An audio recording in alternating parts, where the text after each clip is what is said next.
Nesta próxima questão, nós temos uma charge, né? De um dos principais, maiores chargistas brasileiros, o Laerte. E na charge a gente tem três imagens. É uma pessoa que está com uma lâmpada mágica.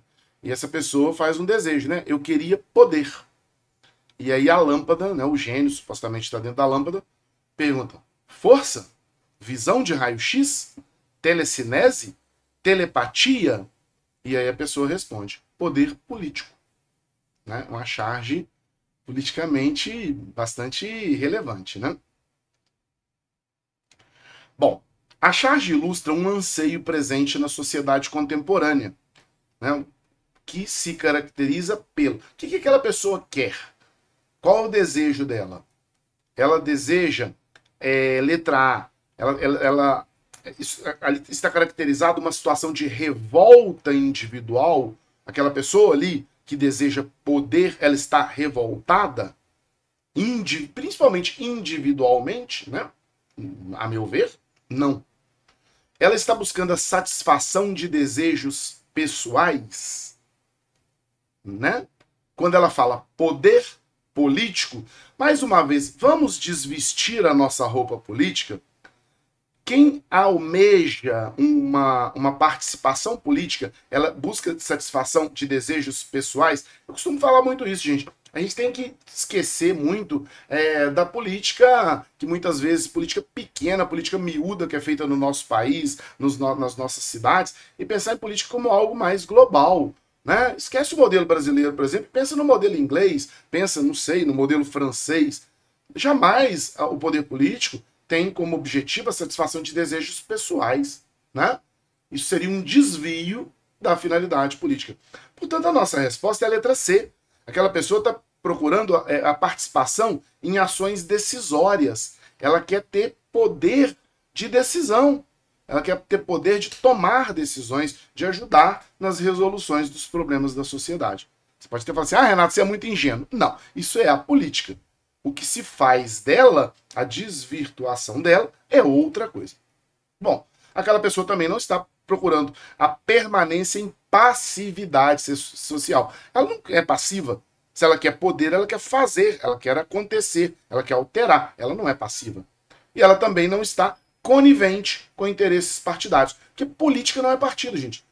Partido é um meio para que se faça a política. Você pode fazer política sem que você tenha um partido. Portanto, a nossa resposta é a letra C. Próxima questão.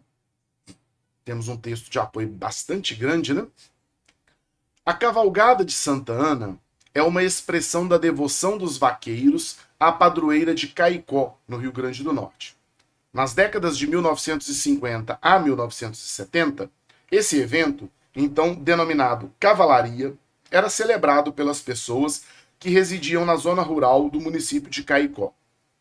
Essas pessoas usavam os animais, jegues, mulas e cavalos, como único meio de transporte, sobretudo para se dirigirem à cidade nos dias de feiras, trazendo seus produtos para comercializarem. Estando em Caicó no período da festa de Santana, esses agricultores se organizavam em cavalgada até o pátio da Catedral de Santana, para louvar a santa e receber bênção para seus animais.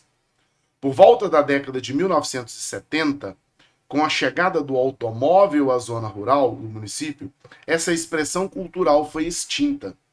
O meio de transporte utilizando os animais passou a ser substituído por carros, sobretudo caminhonetes e caminhões, que transportavam os camponeses para a cidade em dias de feiras e festas.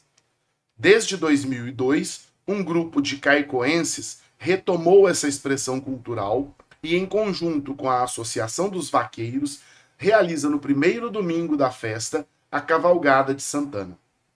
O evento, além de contar com a participação dos cavaleiros que residem nas zonas rurais, atrai também pessoas que residem em Caicó, cidades vizinhas e amantes das vaquejadas. Olha, isso é um fenômeno que todos nós conhecemos, né? Esse resgate do passado. Várias cidades hoje fazem essas cavalgadas, cavalhadas, né? Esses eventos que resgatam práticas do passado. Então o texto fala de um evento específico na cidade de Caicó. As mudanças culturais mencionadas no texto caracterizam-se pela, né? Que mudança cultural está ali no texto? O que a gente está vendo ali? Letra A, presença de elementos tradicionais e modernos em torno de uma crença religiosa. Quais seriam os elementos tradicionais? O uso do cavalo, de charrete. E quais seriam os elementos modernos? O uso do carro, do caminhão, da caminhonete. Né? Vocês viram que as pessoas continuavam visitando a catedral, só que agora de carro e de caminhonete. A crença religiosa, ela perdura, ela persiste, porém sofrendo também essas mudanças que o tempo ocasiona. Né? Na letra B, mais uma vez, as mudanças culturais mencionadas, elas caracterizam-se pela, letra B, argumentos teológicos e históricos em consequência de uma ordem papal. Foi o Papa que mandou voltar? Ô, gente, para com o carro, para com o caminhão e volta para a charrete. Não, né? Letra C. Fundamentos estéticos e etnográficos em função de uma cerimônia clerical. Cerimônia clerical é uma cerimônia realizada pelo clero, pelos membros da igreja. Essa é uma cerimônia popular, é um evento popular. Letra D. Práticas corporais e esportivas em decorrência de uma imposição eclesiástica. Tem dois erros crassos aqui, né? Primeiro, que isso não é uma prática esportiva, né? Segundo, que não é uma imposição eclesiástica, é uma manifestação popular. Por fim, discursos filosóficos e antropológicos em resultado de uma determinação paroquial. Não tem nada de filosófico, né? Nada de discurso antropológico, muito menos determinação paroquial. Portanto, a nossa resposta é a letra A. Próximo texto.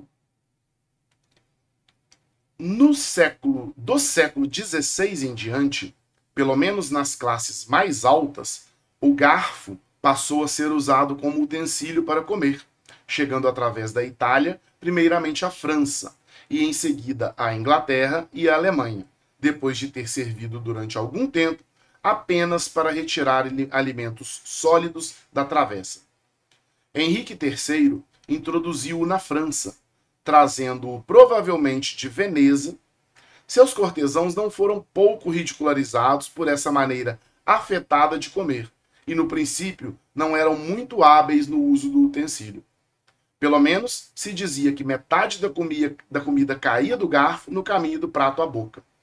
Em data tão recente como o século XVII, o garfo era ainda basicamente artigo de luxo, geralmente feito de prata ou ouro. Então esse é um texto do Norbert Elias, né? Um texto muito conhecido, chamado O Processo Civilizador. Falando que o garfo foi algo que foi introduzido muito recentemente, né? na nossa cultura. E vocês podem ver aí que o rei, né, o Henrique III, introduziu ele na França, né? E os cortesãos, as pessoas da corte que utilizavam, eram ridicularizados, falavam que era uma maneira afetada, né? Então o garfo ainda era artigo de luxo. Até o século XVII, ele era artigo de luxo ainda na nossa cultura.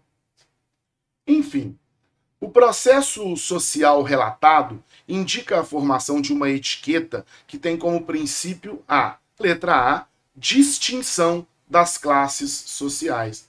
Não dá para ver ali bem claramente que era uma coisa da corte? Né? Ele cita o rei, ele cita a corte, e esses eram ridicularizados, provavelmente, pelas classes mais baixas, né? Que comiam com a mão. Quem já viu filme medieval, filme da antiguidade, sabe que era comum as pessoas comerem usando a mão, né? Para levar o alimento à boca. Então, havia uma distinção. A classe alta usava o garfo e a classe baixa continuava usando a mão. Né? A letra B fala em valorização de hábitos de higiene. Por mais que nós pensemos que seja, o texto não faz referência a isso. Também fala aqui na letra C, a B, né? B, valorização de hábitos de higiene. Não é o objetivo. Letra C, exaltação da cultura mediterrânea. Olha, vejam bem. Ali fala que o garfo saiu da Itália, foi para a França, para a Alemanha, chegou até na Inglaterra. Dentre várias outras questões, a Inglaterra não está no Mediterrâneo, né? Não cita uma questão regional, né? É uma questão mais de etiqueta do que de regionalismos, mesmo que a Inglaterra não está no Mediterrâneo. Letra D, a consagração de tradições medievais. Seria o contrário, né? O garfo não está consagrando uma tradição medieval, pelo contrário, ele está rompendo um paradigma, ele está impondo um novo padrão ali para a sociedade. Por fim, a disseminação de produtos manufaturados. Né? É muito pouco você falar que a introdução do garfo, no pequeno contingente de pessoas, disseminou um produto manufaturado. Né? É uma inferência que não cabe aqui, portanto, a nossa resposta é a letra A. Próxima questão. Negar o pedido por dinheiro indispensável para necessidades pessoais ou comprar bens usando o nome da pessoa sem o consentimento dela. Ameaçar o corte de recursos dependendo de atitudes pessoais. Esconder documentos ou trocar senhas do banco sem avisar. Ou ainda, proibir a pessoa de trabalhar ou destruir seus pertences. As histórias são comuns, mas às vezes não são reconhecidas como abuso. Mas é uma das 5 formas de conduta contra a mulher previstas na Lei Maria da Penha. Vocês estão vendo, olha que interessante, né? A gente acha às vezes que a Lei Maria da Penha ela só pune a agressão física ou verbal, né? Mas também a agressão patrimonial, né? Ela está prevista aqui. A agressão contra o patrimônio. Se eu sou o único provedor na minha casa e eu nego a minha esposa, no caso, os recursos necessários para o bem-estar dela, isso também é uma violência prevista na Lei Maria da Penha. Então, o texto apresenta tipos de conduta sujeitos à punição, conforme previsto na Lei Maria da Penha, porque consistem em formas de ação difamatória. Olha o exemplo que eu dei. Eu não dou dinheiro porque a minha esposa precisa comprar absorvente. Isso não é uma ação difamatória, né? Isso não é um desvio comportamental e muito menos uma expressão preconceituosa. Isso é uma violência patrimonial. Eu estou agindo com violência patrimonial, porque entende-se que num casamento, né, as duas pessoas usufruem do dinheiro, né, que ambas ou que uma delas recebe. Então isso é uma violência patrimonial. Também não pode ser dito que é um desentendimento matrimonial. Desentendimento matrimonial é eu falar, eu quero comer macarrão e a minha esposa, eu quero comer arroz com feijão. Isso é um desentendimento matrimonial. Né? Mas o caso descrito aqui no texto é uma violência patrimonial, ou seja, contra o patrimônio. Próxima questão. Por trás da mágica do Google Assistant, de sua capacidade de interpretar 26 idiomas, está uma enorme equipe de linguistas distribuídos globalmente, trabalhando como subcontratados, olha isso que é importante, subcontratados, que devem rotular tediosamente os dados de treinamento para que funcione. Eles ganham baixos salários e são rotineiramente forçados a trabalhar horas extras não remuneradas.